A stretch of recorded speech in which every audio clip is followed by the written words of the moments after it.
ఇంకొక పెద్ద క్రిటిక్ ఏంటంటే అంటే క్రిటికల్ సిచ్యువేషన్ అని చెప్పొచ్చు తెలుగు మీడియం బ్యాక్గ్రౌండ్ ఉన్న స్టూడెంట్స్కి. వాళ్ళైతే ఇంకా అసలు సివిల్స్ అనగానే ఇంటర్వ్యూ వరకు వెళ్తామా, అసలు ప్రిలిమ్స్లో అయినా మాకు అంత అర్థమవుతుందా, ఇంగ్లీష్ అనేది కూడా ఒక సబ్జెక్ట్ ఉంటుందని అంటారు. సో అవన్నీ క్లియర్ చేయగలుగుతామా, మళ్ళీ ఇవన్నీ మేము చదవాలని అంటే అంత గ్రాస్ప్ చేయలేమేమో అన్న ఒక ఫోబియాలో ఉంటారు తెలుగు మీడియం పీపుల్. సో వాళ్ళకి ఎలాంటి సజెషన్స్ ఇస్తారు? సో తెలుగు మీడియం పిల్లలు actually are the most talented people. ఎందుకు, మాతృభాషలో సబ్జెక్ట్ నేర్చుకున్న వాళ్ళకున్న కాన్సెప్చువల్ క్లారిటీ ఈ అరకొరగా ఇంగ్లీష్ మీడియంలో నేర్చుకున్న వాళ్ళకు ఉండదు. సో నాకు తెలిసి ఏ టాపిక్ అయినా అవగాహన, బేసిక్స్ నేను చెప్పాను కదా, స్కూల్లో చదివే సోషల్ కావచ్చు, బయాలజీ కావచ్చు, తెలుగు మీడియం పిల్లలకు ఉన్న కాన్సెప్చువల్ క్లారిటీ ఎవరికీ ఉండదు. కానీ వాళ్ళకు ఒక పెద్ద ఫోబియా లేకపోతే ఒక గ్లాస్ సీలింగ్ అంటాం. ఏంటంటే వాళ్ళకు వాళ్ళు విధించుకున్న ఒక శిక్ష, మేము ఇంగ్లీష్ చదవలేము, మాకు ఇంగ్లీష్ రాదు, ఈ ఇంగ్లీష్ మీడియం స్కూల్లో చదివిన వాళ్ళకి ఏదో ఇంగ్లీష్ వచ్చు. మొన్న కూడా ఒక అబ్బాయి వచ్చాడు. ఆ అబ్బాయి కంప్లైంట్ ఏంటి అంటే, సార్ నాకు యూపీఎస్సీ పదాలకి మామూలు ఇంగ్లీష్ పదాలకి కన్ఫ్యూజన్ అవుతుంది అంటారు. ఎంత ఇంగ్లీష్ మీడియం చదువుకున్నా, ఈవెన్ ఐఐటి ఐఐఎం చదువుకొని వచ్చినా కూడా మీరు యూపీఎస్సీలోకి వస్తే కొన్ని కొత్త పదాలు ఉంటాయి. ఫర్ ఎగ్జాంపుల్ ఆంథ్రోపోసిన్ అంటే అది ఒక టెక్నికల్ టర్మ్, అది మీరు యూపీఎస్సీలోకి వస్తేనే తెలుస్తుంది. అది మీ చదువుకి మీడియంకి సంబంధం లేదు. అంటే యూపీఎస్సీకి వచ్చిన తర్వాత మీరు ఏవైతే కొన్ని కొత్త పదాలు నేర్చుకోవాలో అవి ఎప్పుడు నేర్చుకుంటారు. కానీ బేసిక్ ఇంగ్లీష్ పదాలు ఉంటాయి చూసారా, అవి వాళ్ళకి అవగాహన లేకపోతే దట్ ఈస్ ఎ ప్రాబ్లం. కానీ వీళ్ళకి పాపం మార్కెట్ చేసిన భయం ఏంటి అంటే, తెలుగు మీడియం పిల్లలకి సాధారణంగా సర్వీసులు రావు, మార్కులు రావు. ఎందుకంటే వాళ్ళకి పేపర్లు దిద్దే వాళ్ళు ఉండరు, తెలుగులో పేపర్స్ ఎవాల్యుయేట్ చేసే వాళ్ళు ఉండరు, తెలుగులో మెటీరియల్స్ కానీ రిసోర్సెస్ కానీ అవైలబుల్ ఉంటాయి. బట్ దాన్ని ఎలా కన్వర్ట్ చేసుకోవాలి అన్న అవగాహన ఉండదు. So Telugu medium is not a disadvantage, Telugu medium is an advantage. అది నేను నమ్ముతాను. కానీ ఫస్ట్ ఆఫ్ ఆల్ మీరు ఇంగ్లీష్లో రాయడానికి భయపడకూడదు. అంటే మీరు ఇంగ్లీష్లో ట్రై చేయండి, కానీ నాకు అసలు ఇంగ్లీష్ అస్సలు గ్రామటికల్గా కానీ లేకపోతే పేపర్ పెట్టలేను అంటే అప్పుడు ఇంకా మీరు తెలుగు మీడియంలో 100% సపోర్ట్ తీసుకోవచ్చు. రెండు, ఒకవేళ తెలుగు మీడియంలోనే మీరు ముందుకు వెళ్ళాలి అనుకుంటే యూపీఎస్సీ కూడా question paper only English are హిందీలో ఇస్తుంది. తెలుగులో కష్టం, అంటే మీకు క్వాలిఫైయింగ్ పేపర్ తప్ప. సో క్వశ్చన్ అర్థం చేసుకోవడం ఇంగ్లీష్లోనే అర్థం చేసుకుంటాం, బట్ రాసేది మొత్తం తెలుగులో రాస్తాం. అది మేము ఎవాల్యుయేట్ చేసి పెడతాము, వాళ్ళకి సపోర్ట్ సిస్టమ్ అయితే ఉంటుంది. So problem with Telugu medium students ఏంటి అంటే, వాళ్ళు కరెక్ట్గా ఈ మధ్య కాలంలో ఎక్కువ మంది లేకపోవడం. ఇప్పుడు లాస్ట్ ఇప్పుడు గోపాలకృష్ణ గారి తర్వాత ఎవరు లేరు ర్యాంకర్స్ తెలుగులో. సో వాళ్ళకు ఒక గైడ్ లేడు, అంటే ఒక మార్గదర్శి, భయం వచ్చేసింది అనేది ఒక ఫోబియాలోకి వెళ్ళిపోయారు. ఆ ఫోబియా నిజం కానే కాదు. ఎందుకంటే యూపీఎస్సీకి హిందీ మీడియమా తెలుగు మీడియం అని ఏమి ఉండదు, అవగాహన కావాలి. అవగాహనలో ఏంటి అంటే, ఫర్ ఎగ్జాంపుల్ ఇప్పుడు యూపీఎస్సీలో ఇంగ్లీష్ మీడియం పిల్లలంతా బుల్లెట్ పాయింట్లలో రాసి ఫ్లో చార్ట్లు బొమ్మలు అవి బాగా వేస్తూ కొంచెం వెరైటీగా అప్డేట్ అవుతున్నారు. ఇంకా తెలుగు మీడియం పిల్లలు for example as it is మేము స్కూల్లో రాసినట్టు పారాగ్రాఫ్లోనే రాస్తాము, అలానే రాస్తామంటే మార్కులు రావట్లేదు.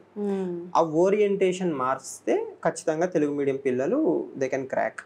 అండ్ మోస్ట్ ఇంపార్టెంట్ థింగ్ ఏంటంటే అండి, తెలుగు మీడియం పిల్లలకి భయం పెట్టారు, వాళ్ళు భయపడట్లేదు. ఆ భయాన్ని ఎవరో ఎక్కిచ్చారు చాలా మంది, అంటే మీకు రాదు, మీ చేత కాదు అని చెప్పి. వాళ్ళు ఆ సంఖ్యలు తెంచుకొని ఒక్కసారి బయటికి వస్తే మాత్రం they are more than capable of clearing UPSC. Super అండి, చాలా చాలా పెద్ద, అంటే చాలా ధైర్యం ఇచ్చిన మాటలు అన్నమాట ఇవి. తెలుగు మీడియం స్టూడెంట్స్ అంత ఈజీగా వాళ్ళని వాళ్ళు నమ్మరు, బికాస్ కార్పొరేట్ వరల్డ్ అయిపోయింది, ఎక్కడ చూసినా ఇంగ్లీష్లో మాట్లాడుతున్నారు, తెలుగు మాట్లాడితే చీప్గా చూసే రోజులు వచ్చేసాయి. సో అలాంటి రోజుల్లో వాళ్ళ యూపీఎస్సీకి ప్రిపేర్ అవ్వగలుగుతారా అనే ఒక క్వశ్చన్ మార్క్ నుంచి మీరు నిజంగా బయటపడేశారని చెప్పొచ్చు ఇప్పుడు.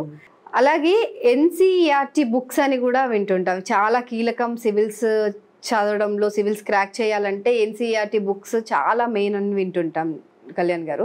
సో ఎంత ఇంపార్టెంట్ ఆ బుక్స్ అనేది, ఏంటి అసలు అవి? It's nothing but CBSE exam అండి. అంటే ఇప్పుడు ఈ ఎన్సీఈఆర్టీ బుక్స్ ఏవైతే ఉంటాయో ఎన్సీఈఆర్టీ రైట్, అవి ఇట్స్ లైక్ ఫౌండేషన్. అంటే నేను చెప్పినట్టు ఇప్పుడు ఫర్ ఎగ్జాంపుల్ నేను తెలుగు మీడియం నుంచి వచ్చాను, లేకపోతే తెలుగు స్టేట్స్లో చదివాను అనుకోండి, నేను తెలుగు అకాడమీ బుక్స్ ఏవో చదివిస్తాను.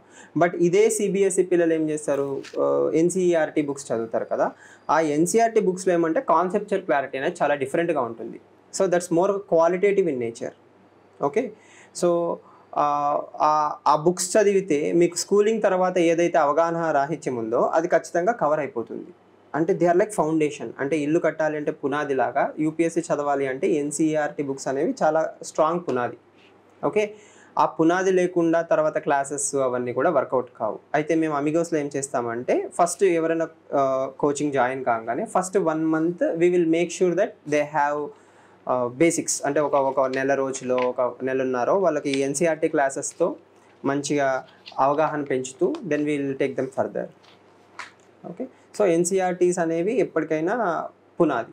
అండ్ ఇంకో మిత్ కూడా ఉంటుంది, యూపీఎస్సి ఈ సివిల్స్ అనగానే ఓన్లీ ఫస్ట్ బెంచర్స్, క్లాస్లో ఎవరైతే ఫస్ట్ బెంచ్లో కూర్చున్నారో వాళ్ళకి మాత్రమే సంబంధించింది, అది మనకు కాదు అనుకుంటారు. బేసిక్గా టాపర్స్ చాలా ఈజీగా క్లియర్ చేస్తారు. అంటే ఇప్పుడు టాప్ ర్యాంక్స్ ఉంటాయి కదా, టాప్ 10 అట్లాంటి వాళ్ళని చూస్తే వాడు చిన్నప్పటి నుంచి school first, college first, IIT, IIM వాళ్ళని చూసినప్పటికీ మనకి ఏమనిపోతున్నాడు, ఓ టాపర్లకు మాత్రమే అని వస్తుంది.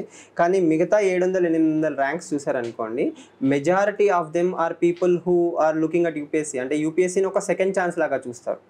డిగ్రీ ఫెయిల్, 12th ఫెయిల్, చాలామంది ఐఏఎస్లు ఇప్పుడు మీరు ఇంటర్నెట్లోకి వెళ్ళి వెతికితే చాలామంది ఐఏఎస్లు, ఐపీఎస్లు వాళ్ళు లైఫ్లో ఎక్కడో ఒక చోట ఫెయిల్ అయ్యి వాళ్ళని వాళ్ళు ప్రూవ్ చేసుకుందామని యూపీఎస్సీకి వచ్చి కొట్టిన వాళ్ళే. అంటే టాపర్లకు మాత్రమే స్కూల్లో సరిగ్గా చదవలేదు, డజంట్ మ్యాటర్. మీరు ఫర్ ఎగ్జాంపుల్ ఎయిమ్స్లో గోల్డ్ మెడలిస్ట్ లేదా ఐఐటి, ఐఎంలో గోల్డ్ మెడలిస్ట్, మీరు యూపీఎస్సీకి వచ్చారు, ఇక్కడ యూపీఎస్సీకి చదవాల్సినట్టు చదవట్లేదా, మీకు ర్యాంక్ రాదు.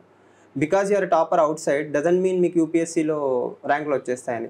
అండ్ నాకు తెలిసి చాలామందికి ఇంకోటి తెలియని విషయం ఏంటి అంటే, జీవితంలో వాళ్ళు ఎప్పుడు ఎక్కడ ఫెయిల్యూర్ చూడరు.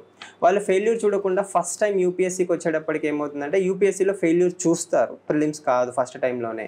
అంటే అక్కడ థాట్ ప్రాసెస్ ఏంటి అంటే, టాపర్ ఈజ్ ఏ రిక్వైర్మెంట్. అంటే చిన్నప్పటి నుంచి నువ్వు బాగా చదివి ఉంటే నీకు యూపీఎస్సీలో చాలా ఈజీగా గ్రాస్ప్ అవుతుంది. That doesn't guarantee that UPSC ఖచ్చితంగా వచ్చేస్తుంది అని. మీరు స్కూల్లో ఫెయిల్, ఇంటర్లో ఫెయిల్, 2016లోనే ఎప్పుడు నాకు గుర్తులేదు ఇయర్, ఆ ఇయర్ తమిళనాడు అతను ఆల్ ఇండియా 3rd ర్యాంక్ కొట్టారు. 3rd ర్యాంక్ కొట్టిన తర్వాత ఐపీఎస్ అయిన తర్వాత వెళ్ళి మళ్ళీ ఇంజనీరింగ్లో బ్యాక్లాగ్స్ కంప్లీట్ చేసుకున్నారు. సో ద థింగ్ ఈస్ యూపీఎస్సీలో మీరు ఫైనల్ ఇయర్లో కూడా ఎగ్జామ్ రాయొచ్చు. అంటే బ్యాక్లాగులు పెట్టుకొని కూడా ఆల్ ఇండియా తాట. అంటే మీరు ఫోకస్ దేని మీద పెడుతున్నారు, యూపీఎస్సీ మీద పెడుతున్నారు. Degree is just for qualification. Okay, so మీరు టాపర్ ఎక్కడ అవ్వాల్సిన అవసరం లేదు. కానీ యూపీఎస్సీకి వచ్చిన తర్వాత మాత్రం మీరు పద్ధతిగా చదవాల్సినవి చదువుతున్నాను, శ్రద్ధవాన్ లేకపోతే జ్ఞానం అంటారు కదా, సో శ్రద్ధ చూపిస్తే మీకు ఖచ్చితంగా యూపీఎస్సీ రివార్డ్ ఇస్తుంది. రైట్. అంటే ఇప్పుడు మీరు చెప్తున్న దాన్ని బట్టి మాకు అర్థమైంది, అయితే ఖచ్చితంగా కోచింగ్ తీసుకుంటే ఇవన్నీ సక్రమంగా మనం ఒక లైన్ ప్రకారం వెళ్తామని అనిపిస్తోంది. చూశారు కదండి, ఈ వీడియో కనుక మీకు నచ్చినట్లయితే లైక్ చేయండి, షేర్ చేయండి, న్యూస్ టుడే తెలుగు డైలీని ఫాలో చేయండి.